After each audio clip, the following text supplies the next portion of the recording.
चाहता है एजाज़े सुखन, जुल्म सहने से भी जालिम की मदद होती है। गाजीपुर वालों, आप सैनिकों की सरजमीन के लोग हैं, आप बहादुर सरजमीन के लोग हैं। इस मिट्टी में पैदा हुआ एक एक बेटा जुल्म के खिलाफ लड़ते हुए जान देने की हिम्मत रखता है। मैं इस सरजमीन पर खड़ा होकर के सोशल जस्टिस के लिए बात करने के लिए यहां खड़ा हूं और एक कॉलेज में खड़ा हूं, इसलिए मैं तालीम की अहमियत पर बात करूंगा, तालीम की सच्चाई पर बात करूंगा। मेरी नई नस्लें यहां पर बैठी हैं, मेरे बुजुर्ग यहां बैठे हैं। मैं पिछले 2 साल से देश की सबसे बड़ी पार्लियामेंट में, राज्यसभा में बैठा हूं।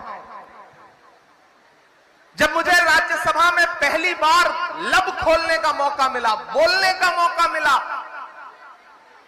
तो मैं जानते हैं मैंने किस विषय को चुना, किस टॉपिक पे बोलना पसंद किया।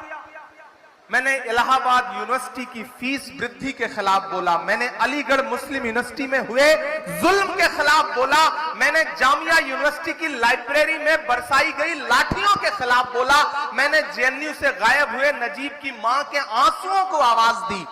मैंने पार्लियामेंट में सबसे पहले जब अपनी जबान खोली, बोलने का मुझे मौका मिला, तो मैंने तालीम और तालीमी इदारों के बारे में बात की। आप समझ सकते हैं कि मेरी फिक्र क्या है, मेरी सोच क्या है।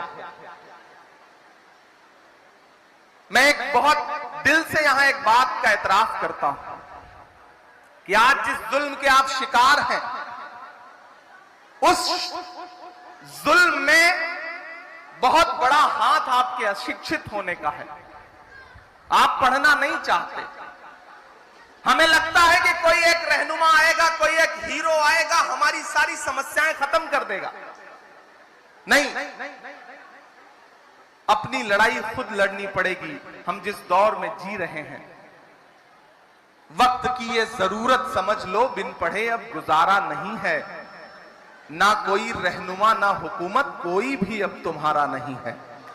खुद लड़ना है इस लड़ाई को। और इस मुश्किल दौर में जब आप इस लड़ाई को लड़ने के बारे में सोच रहे हैं, तो एक बार आपको अपने गिरेबान में भी झांकना पड़ेगा। मेरा मानना है कि हम किसी महफिल में खड़े हों, बैठे हों, सुन रहे हों तकरीरें, और हमारे कानों को अच्छी लगने वाली बातें ही सुनाई जाएं, तो फिर कुछ ना कुछ मिसिंग जरूर हो रहा है। कुछ ऐसी बातें भी बोली जानी चाहिए कि जिससे माइक थोड़ा बेहतर कर दें। जब भी आजकल हम बोलने लगते हैं, चाहे पार्लियामेंट हो चाहे यहां, माइक जरूर डिस्टर्ब करना शुरू करता है। माइक एक बहुत बड़ी समस्या है, तो मेरी गुजारिश